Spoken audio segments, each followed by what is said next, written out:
tutuma no ate na nakote wo awade be na me ho ba na me kekem kotie ya media kotie ya media. I love you, baby.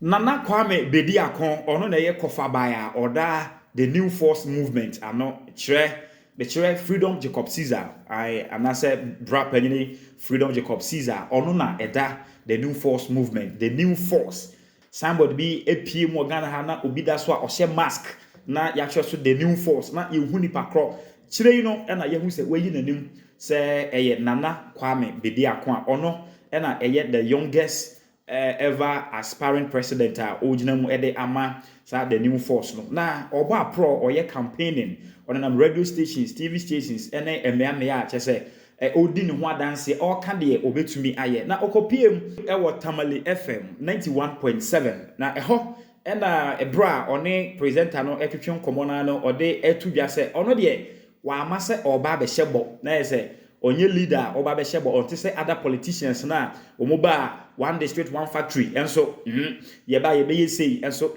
ye tisika so enso ye ho kire yen ene sansense on de wa amase oba aba be ye de amanfo ekeka no anase amase oba be keka de amanfo eka bo sha kese ti se de ye mampanyini eka no emre bi a etwam ya ye mobo wo Ghana ye tisika so o ma enya ohia mai nenam amamu a enkoyie nti no come there. Yet is Sikaso, Nenso, Yamochre. Na menim say oba ye de afede sikano abadea ene ye nim say afede sikano abadea yanko hwensemo a ode etudwa e wo Tamale FM 91.7 eso emrasisia. And now the difference will be clear. I don't think you are hearing what I said. It's based on the experience that we've had in the past. That is what can make us say what we're capable of doing. Now, we're not here to give promises, which I know that a lot of politicians are out there giving promises. No, politicians give promises. I'm not a politician. I'm a leader. I have a purpose, and my purpose is very different. Mesaka video anche ena menya video bi a chese circulate e social media no so a Freedom Jacob Caesar bra panyin Nana Kwame Bediako yi ebe piem wo Abusua FM na Abusua FM ho no ode nsem bi etudwa se ono no se otimi eba se mampanyini wo Ghana ha ebe fa akunya kese na obehwe se epo ebe Kumasi obehwe se epo ebe Kumasi na chese epo na eda Cape Coast Accra ene chese emiaye bi a ebi ni Kumasi no ono no behwe na osanso eka kra to bia se Dubai na asase prada desert omu etimi ama epo abaho na eno no na ko social media ne so a ebi mu se omune no enye adwen sa se Dubai na insuo da ho Dubai omo wo me friend say Persian Gulf no ho na gise Dubai insuo ne da sa insuo no na gise sa Arab fo no etu omo oil no wo ma lu bi na da Dubai ho no wo no eti Dubai ni obi be ka say insuo ni ho o man ka say na makofa insuo na ba bia no enipa ne boa Krampo echire mu wo bra na o react to this video e ma ne mama po bi a kire say kire say sa asem ne de enye no kure sa wo yemfa eno ento ho a ne nsem a ode abetudwa se ono de wa amase oba be hyeboyi o sa ba Kumasi a o se ono de o ma epo abakumase o de epo bebe Kumasi obi create epo na ono de etu ono no eye possible yanko hwese de osi kire ne nsemu esifai Mehunu ama metukwan makomachi mehu mahwe nkrofo okro uko Dubai omukra no na ye desert enso omukra nya epo abaho oma dreje ayade ba kwa mpese meyema Kumasi man ha se me dreje ama epo ebi abaha na yetimi de ship ni ade nso de normal abaha 2024 na afeni ebetwi container 1111 from Accra harbor edi aba Tema harbor edi aba Kumasi ebi okra etiki be 6 hours and sana container ba ko pe wadura ebi dura no nso na normal be se half a container ni nyina ebi abubu abra we railway anase we nso a within 1 hour na container 500 eduru ha say wo pese wo ship 500 so ko ba bia wa ship ko ba bi nti I'm here. I want to open the western corridor, the eastern corridor, the infrastructure. I want to build power stations, energy stations. I want to connect the gas. I want to create industrial. I want to bring technology. Let us create our own mobile phones and create our own laptops. Now, crack school crano when your laptops is a exercise book and consider BBA lithium here, dear China for near the Adinano, and only a dear son of mano. What you say, you plastic waha, you will be Biawa, you bet me Cassia industrial. Now, share me crana, and me normal mayana. Who say one of my biggest businesses is the industrial park, a friend of Petronia. Mamu bet me go no mashe. Adia Meshasia screaming about industrialization 12-13 years ago. Now, if you crana make Kwakodi 30 and a minya service, Now, from that time now, we'll be able to go sa. The people cry about no muhume idea no mafa, no more person ko ye bibi basa how bibi then inse some mobile buan crown yen na oka Facebook Mark Zuckerberg money ade o mususa na o mushase ebi mu 20 years and then Facebook obi a wa Ghana be quiet Nigeria obi e di akire bi wo hwe Bill Gates mu a o munyina o mususa na o mushade we ase ebi mu no modi 20 something and o modi be say 70 something o mukodi 80 o ma ye adwuma ne sa 50 years a o mode run we ase nyina oba Africa akora bia te se panyimu pa na otie ne kasa akora ntimi nkasa akora ni vision akora 29 crowd e bio ye mprio ntina mabunu no o mahu se me so ma sorry na o so no no mo hwehwe obi a o wosa akoma na o wosa courage na the timing is right nti nya se bia mi obi bia me de dada o mo na o mu di machi ana se bibi kora bibre minimum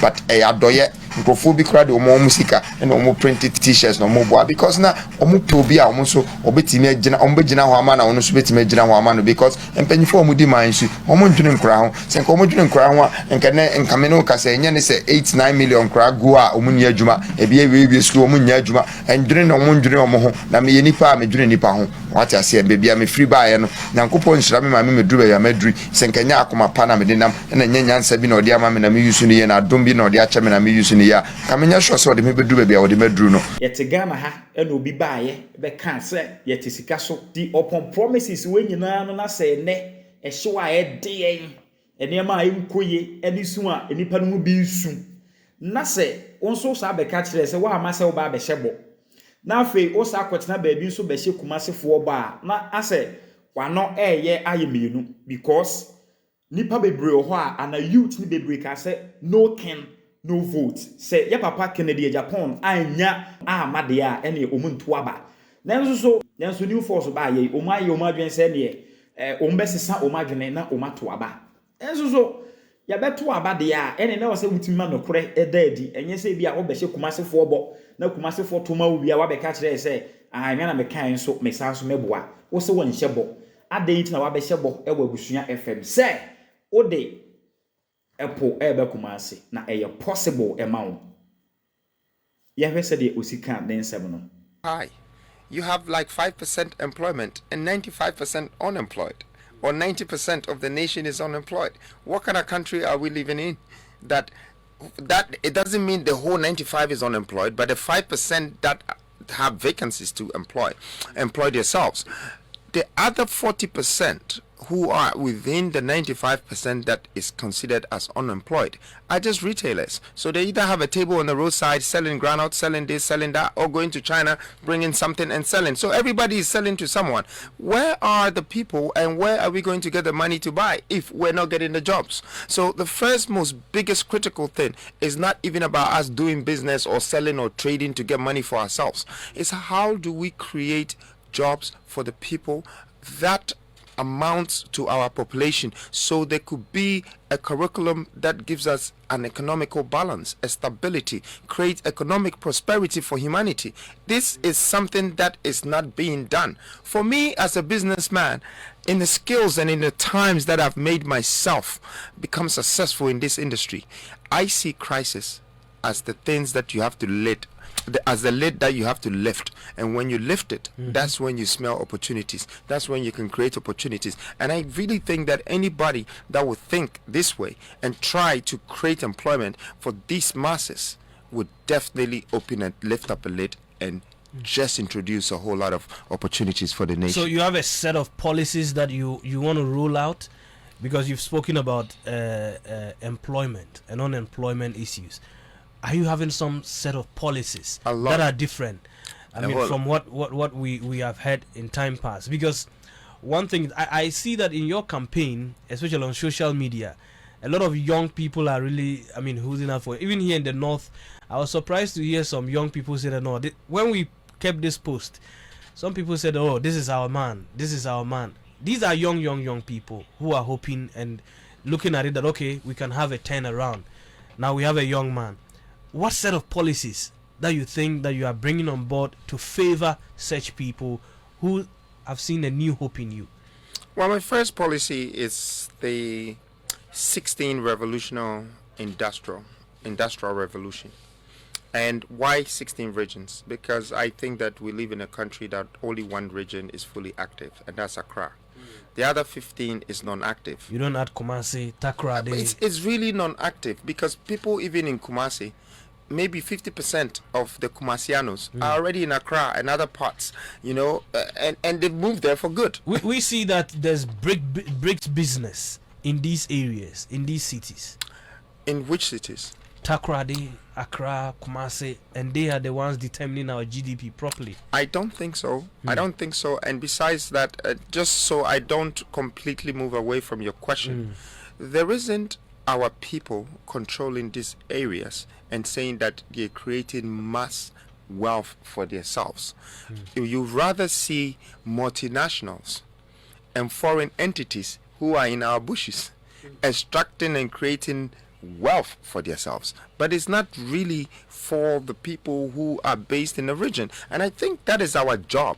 We have to do that as a country. We are the ones who are supposed to put those plants there that is actually extracting our gold and our oil, and we are the ones that are supposed to create the jobs for the youth who are in that region. If you go to the region and you go to the grassroots, you're going to see it for yourselves, and you can see it internally for yourselves. That you go to, I just came from Talon, and it's one of the places that I felt so good being there. And I told them that, look, you don't have tall buildings, you don't have hospitals and skyscrapers, but you have happiness here. And I could see a whole lot of kids and youth up and coming, but as much as they are happy, I can't see the hope because they don't know where they're going. And I think that is our responsibility as a country for us to build these regions, give them the opportunity to have their own economy. Just like if you go to England, Manchester is one of the regions, belongs to one of the regions of England. But Manchester on its own have a football team alone that is worth billions. And it has a lot of industrial platforms that has created jobs for everybody. In fact, they fill up their stadiums when they're just playing a common match. And then people even in Ghana are watching Manchester or Liverpool or Juventus. Why should we be here and looking up to people from outside? And why can't we at least copy what they're doing or repeat or replicate what they're doing? This is very simple. Why can't our regions be successful? Why is it that everybody have to come to Accra and go to ministry of this, ministry of that, ministry of this? I don't understand it. I want a change. I want a change. If they don't like it, I think I am going to give that change to this nation. But there are people who are coming and they need this help. Enti obi na mo a oba pro ehebo akese o se won hebo so ko ba bia no wa hebo ene de keka ho no ena ye sister Afia ono nso so esa obi mrane de obi ayama no onim se obi kire de oba a obetimi aye ena obi nso so kire de obi ayama no kire ni so na say o mampanyini bi aba na bra bomu a on de watima ye bribi e de amano e yo mampanyini anase enye o mampanyini ye hwe video no mra oya aziwo the say usugra na mi mo usugra moya rade tutuma no hate na nakote wo rade be na me hu ba na me kekem ko tie ya media I love you, baby. Angels are singing, ko tie ya media. Angels are singing. My be a oton eduro e o ba bia kan na me wo o se ekoyi mo ba na anopa o pra wo beti na oto asore nyom na ohu de ba che no ayeyi ahye makoma ma mi hu de amenkampo beto juma ma o mi ra Yesu na se ankoyi a basa o mi mu enu ti mi ya akwankyere na no nyame ebo ami o ebini na che se bibi akoyi e de ama sister Afia enu ti no oyi na ye friend yi na ye free wa komem dana say free wa komem wa ye bio na is ya papa no etimi o de ma che no ama ye sister Afia san mrane ke kan sem sem yo ke kan wo mu no wa ankasa wate no wasom na je say we ene de yenya etimi e de ebe som time hello mesha e na make camfo e de ama say eno ne edura betimi aboa wo ama o malaria no ase atu na onum ada ho na obetimi so edidi watu bo na bibia no Ayeka ma aha e strong media meda wase na ma show say subscribe to channel no na we are wa share video no ama onu e bilisa etumi aka edin no e de AJ meda se. Let's welcome the time ladies. Say you're malaria, but no not too for I want to so time ever make sure, time ever make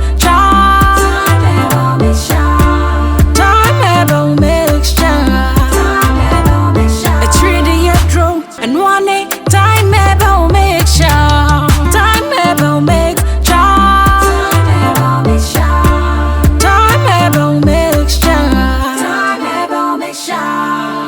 onyem ne nyoma no phone timi mfedro bi abofra ondi mfie dumienu entimi mfedro ko hospital anasa lab mienye a 3-day mu nhwehwemu ansa na wetimi anomedro yi bi kayo set time no e TIME ubenya bi ato ewo over the counter medicine sellers any herbal shop to do na mu FDA agi edwadue nkratoi atom